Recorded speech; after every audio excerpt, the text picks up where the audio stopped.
Okay, let's roll into our winning team for today's 20th annual Aaron's 312 here at Talladega Superspeedway.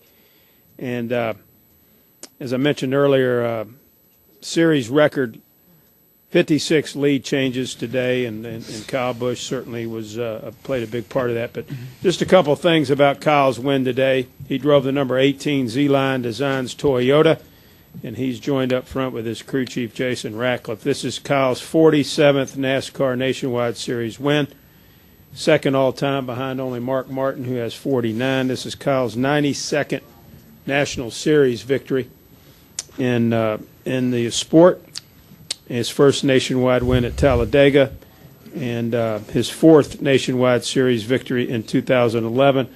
Kyle, talk about the victory out there today. Certainly this is one that you had to feel. Nice work, young Jedi.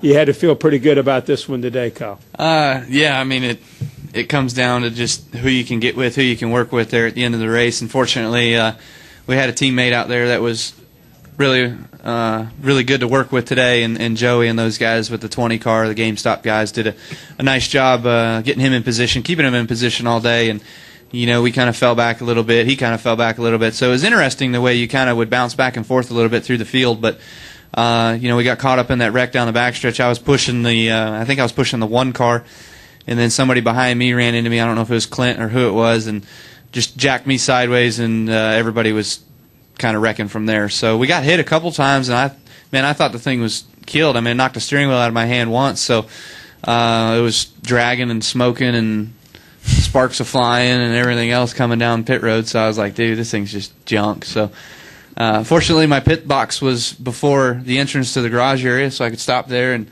let those guys take a look at it because they wanted to see it first. So we did that, and they went to work. You know, they worked on it and fixed it and got everything kind of clearanced and out of the way for us, so we could go back and get back in the race and at least have an opportunity to finish. And let alone who would have thought we could have finished first. So pretty cool.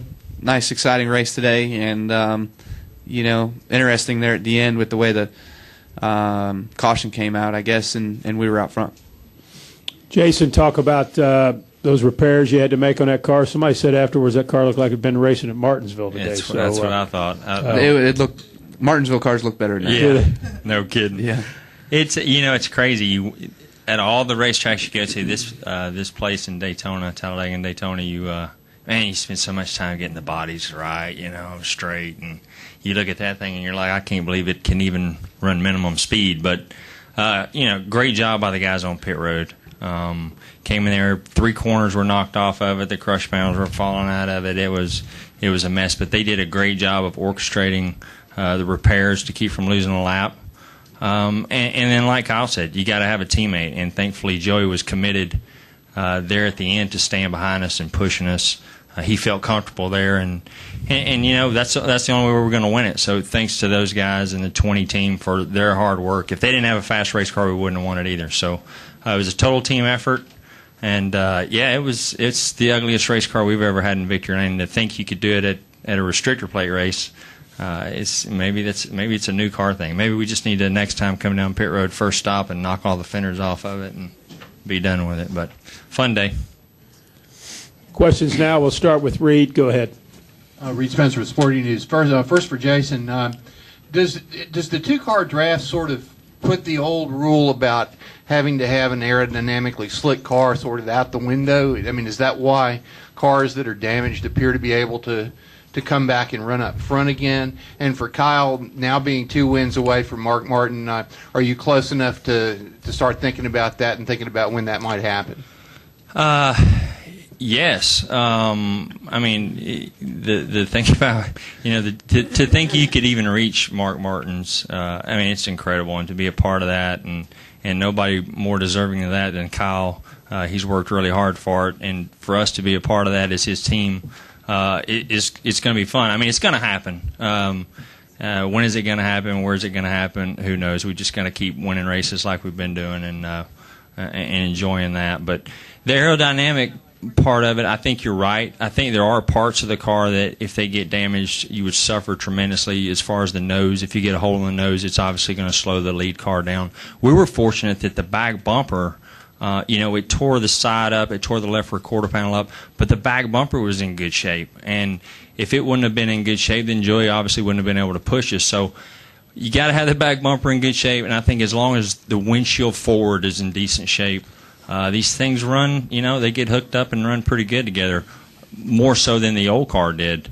These cars are they're resilient. I mean, we've seen that. These guys hit the wall and knock them all to pieces, and they keep running. So I heard the 01 flipped over, landed on his wheels, and kept rolling. So they're crazy. But I would say so. I would say because the two cars get together, you can have one that's really damaged, and you can continue to run up front like we did. Yeah, in a perfect world, you'd have your team car. One would be built for the front, and one would be built for the back. In a perfect world, you'd do that. But I don't know that you could ever really stay hooked up or do that. Like we're thinking, well, if Joey can push me all day, then I might as well tape the nose up and run a little warmer so we could get better slipstream. But anytime I'd have to get in the back, we'd be screwed for that. But all in all, the Mark Martin record, it's it's 2 away, it's 3 away from being in my own number. But when and where that happens, we're not going to pick a date. It's too hard to do that. We have Darlington coming up. We've got Dover.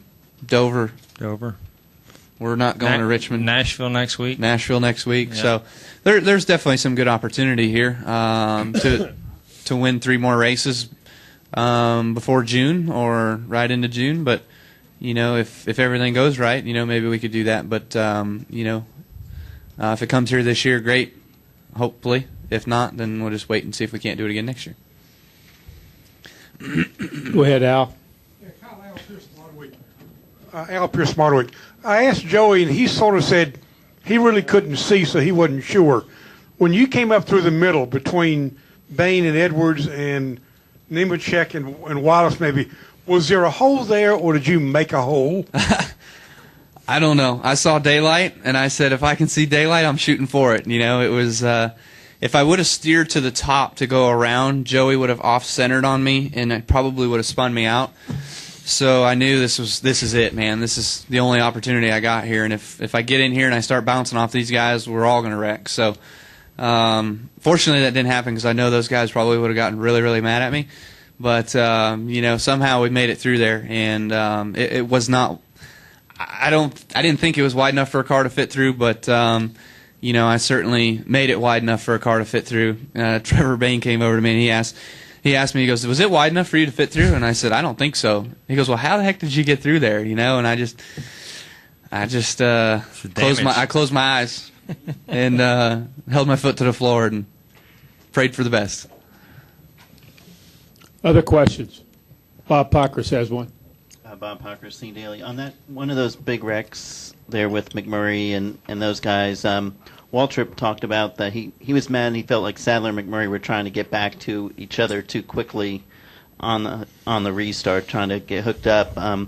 Is that, on these restarts when you're not with the guy that you've been partnered with, how quickly do you need to get hooked up with them? Is that a situation where people are we going to see more wrecks with guys trying to get hooked up with their guy after a restart? Yeah.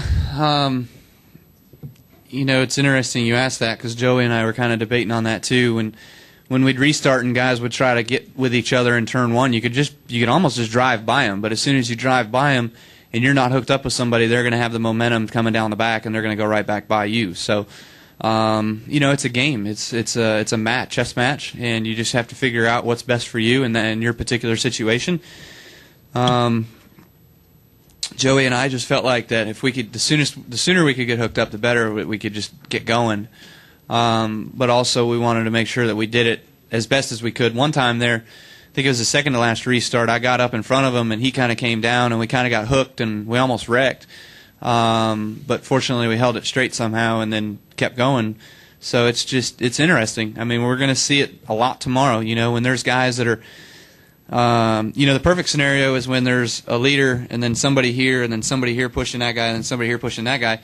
Then when the caution comes out, you all just line up in your own respective row and you go on with your day. But when your 2-car tandem is clear of the next 2-car tandem, then you're going to restart separated. So you have to get back together, and it makes for an interesting day. That's what happened. coming down to the end of the Daytona 500, everybody's on everybody's radio trying to figure out who's going to go with who, because we're all swapping rows, we're all swapping partners, and it makes it awfully confusing. But if you can have a teammate up there or somebody that you've really run well with throughout the day, and you can have radio communications with them, it seems to make it a hell of a lot easier. On that accident, did you get any sense of that going on? On what? On that wreck, did you get any sense that Sadler was trying to get back to McMurray? I had no idea what was going on. I knew McMurray was backing up in a hurry, and I got to his bumper and then just started to hit him to push him myself, and then the 33 ran in the back of me thinking he was going to push me. So you can't see through these cars. And I sounded like I was from Maine for a minute. You can't see through these cars enough to see nobody's what's from Maine in here. Well, I got a buddy from Maine, so I can razz him all I want. You can't see through these cars, so you have no idea if the guy in front of you is pushing somebody already. So when you get to that guy, typically when you have three cars trying to push, it makes the middle guy squirrely, and you kind of get spit out of the middle. That's what I felt like. So it's challenging to know what's going on in that big of a hurry. Your spotters don't even have time to tell you. Any other questions? Well, Kyle, Jason, congratulations on All right. yet another win. Appreciate it. Thank you, guys. And guys, Kyle, good luck tomorrow. Got it.